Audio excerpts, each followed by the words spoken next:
Hi there, this is a video on how to make intermittent wipers on your old Plymouth. I think this would be good for 57, 58, 59 and any of the single speed ones, and probably Dodge and things like that. So I'll try and do this the best I can. So here we go. So I'll have to cut this video into smaller bits, I think. So as you know, there's your wiper switch there, which pulls out and pushes in to activate them. Now the ring around it is actually the nut that holds it in place, and the W button has got a very small Allen key grub screw in it on the bottom. So just undo those and then you'll be able to feed the switch out. I'll do that myself and I'll get back to you. Okay, I'm back. So I've got the switch out.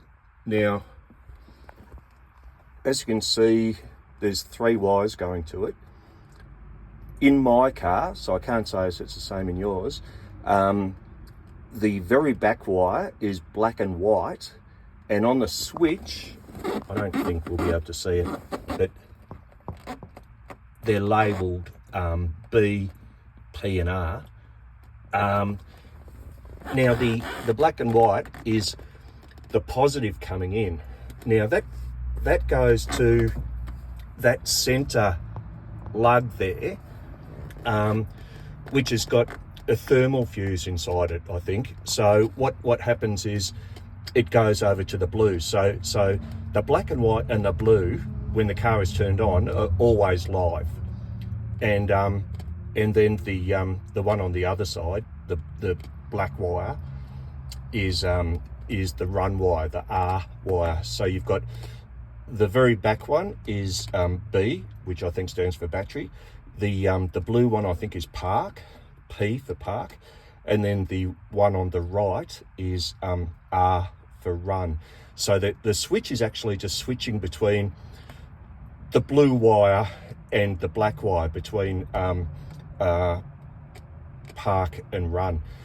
So there you go. So that's that part of it. Now I took it out and I'm a bit annoyed at myself because I've scratched that, but as you can see, the top part of that hole is it's not quite round. It had a flat part on the bottom as well. To do the modification that I'm doing, you have to actually just get a small round file and just file the bottom one or the top one, whichever, but just one of them round, so that the new knob can fit in, because we're not going to use the old knob. But it's important to remember where those wires go. Okay, I'm going to stop this again for a minute. Okay, back again. This is the box that I made. So what this will do is give you 2 intermittent wipes. It will give off, a slower intermittent wipe, then a faster intermittent wipe, and then a stock standard run. So it's able to do that with this rotary switch, which I've kind of like modified slightly, but that's a 4-way switch, if you like. So the first pole has got nothing connected to it, so it's just off. Next pole, as I say, is an intermittent slower one. Next intermittent faster one, then run. So that's how that works. That connects to this box. Don't worry about those holes in the top, they're nothing. And then I've kind of color coded these to what the switch was. So the black wire coming out of mine, just to make life easier for the future or whatever, the black wire actually does go to the what is it, the run, the black, just to make life easier. The blue goes to park, and then this one here, which is fitted with a 20 amp fuse, goes to the B battery, which is the battery. So that's got a 20 amp fuse going through it, which goes into the unit. Now it's also got a very fine wire coming out of here, and I've put a bullet connector on there because that's just going to a body earth. That wire is only for the electronics inside this box, so it doesn't have any heavy current drawn off that. That's just an earth wire, just a very flimsy earth wire. Now coming out of the other side, as I say, goes off to the switch. So I'm going to just put those spade connectors into the other spade connectors, a really easy swap. And I've already got a bullet connector up there connected to a ground, so we'll take it from there in a minute. Okay, maybe just while you're here, take the opportunity to gently get long nose pliers and maybe just crimp those so that they are going to be firm on your new spade connectors, because anything that's a loose connection can potentially cause fires and things like that. So I'm going to just crimp these up just a little bit tighter and put them in the spade. Okay, I've done that now, but as you can see, the spade connectors potentially going to start touching or touch the car body. So what I've got is just a heat shrink kit. Just cut yourself up some heat shrink, and then you can put that over, make sure that you overlap it a fair bit because it's going to shrink obviously, and then you're going to be all safe. So we'll do that with all of those. I'm going to use a heat gun to shrink them, not a lighter. I don't think it's a good idea having a lighter up under there. And yeah, I'll be back in a minute.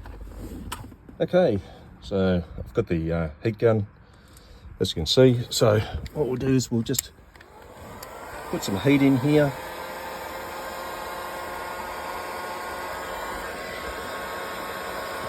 Get those things to shrink in.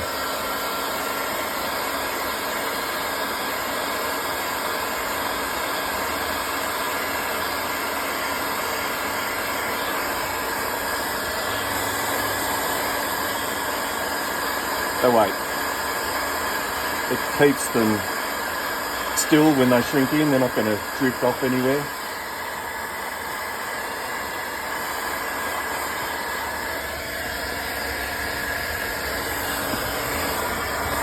Bit of positive.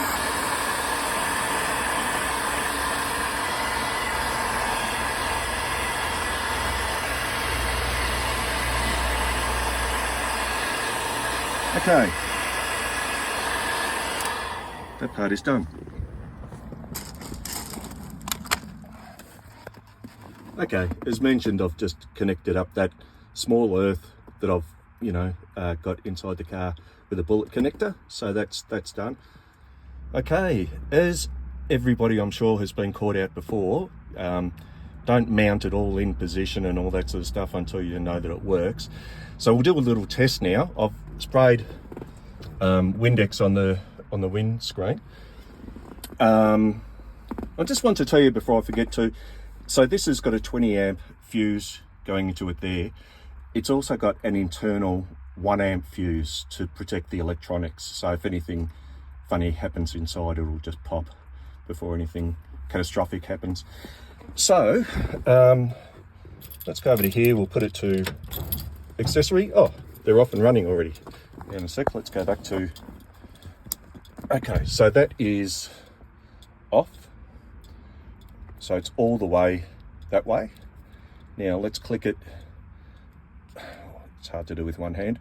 One click. Okay, that's a good sign. That worked. Let's hold it here and see what happens. Lovely. And now let's do the second click, or the second speed I should say. Working well. And now if we click it one more, which will be hopefully full running. Well, that sounded good. So there we go. So let's turn that off because it's not raining. It's putting undue stress on everything. Okay, so the next thing that the switch that I got, a lot of them have this locating pin that has to be cut off, and I know that hole is already going to fit. I've tried that, so that's okay. So I will get back to you in a minute. Okay, actually I think I'm going to, although these other pins that aren't covered with insulation don't have any power running to them. Just for, you know, semi-professionalism, I might just put some tape over them and just, you know, make it look like it's all protected, although it doesn't really need to be.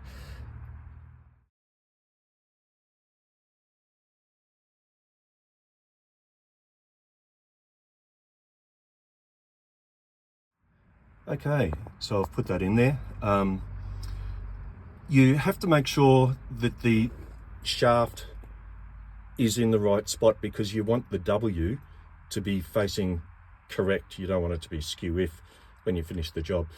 So that's a bit of mucking around, but it's not too hard. Don't over tighten the nut, because that's a plastic shaft. You don't need to, you know, reef on it. Just make it firm.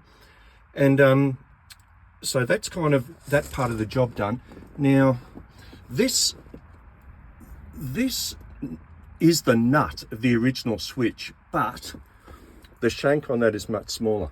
So if I put that on there, it's just going to hang too low compared to the others and obviously rattle. What I'm going to do is just put some blue tack, you know, the stuff that you hang pictures up on the wall with. I don't know how good it's going to last in here, but it should be okay. Just put that into the hole and just kind of use it as a little bit of a gasket. So I'll be back in a minute. Okay, so that's done. That's just got some blue tack down inside there. It's only to stop it from rattling around and moving up and down. And then you've got the half shaft down there. I think they're called D shafts. So obviously you want to make that up in the right spot. So, you know, you do that before you've tightened it up. And there we go. So that doesn't look too bad. And now I just use my little Allen key and we'll get that knob tightened up, and I'll be back in a tick. Okay, so hopefully when you're finished, it looks something like original. As I said, I've just got some blue tack behind there that can turn okay. Be careful not to lose that grub screw that's inside that knob. If you think you might, paint it red or do something, because once you drop it, I doubt whether you'll find it again. They're pretty small. So anyway, so that's kind of all done now, and this can just be, because it's a plastic box, it can just be hidden under the dash. There's lots of room there, and I've written down on the back, you know, what colours go where in my car.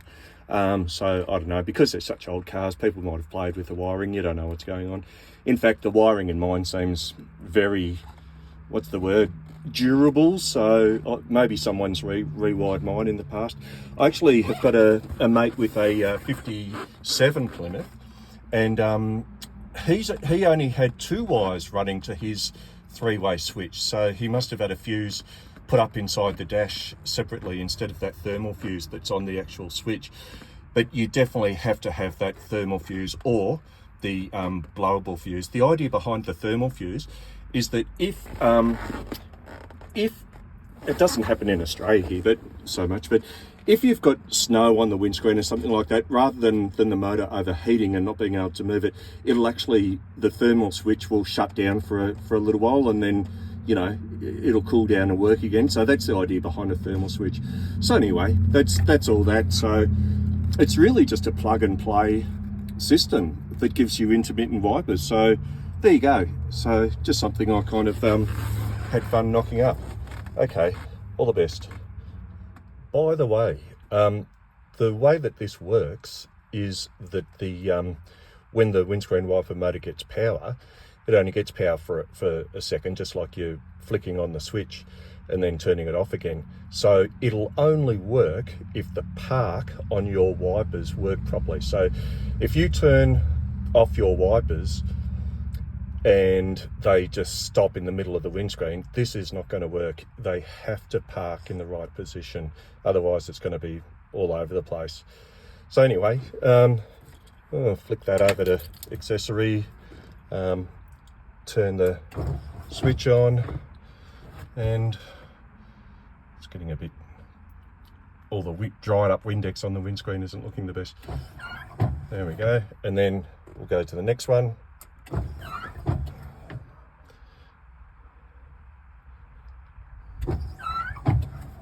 and then the next one again.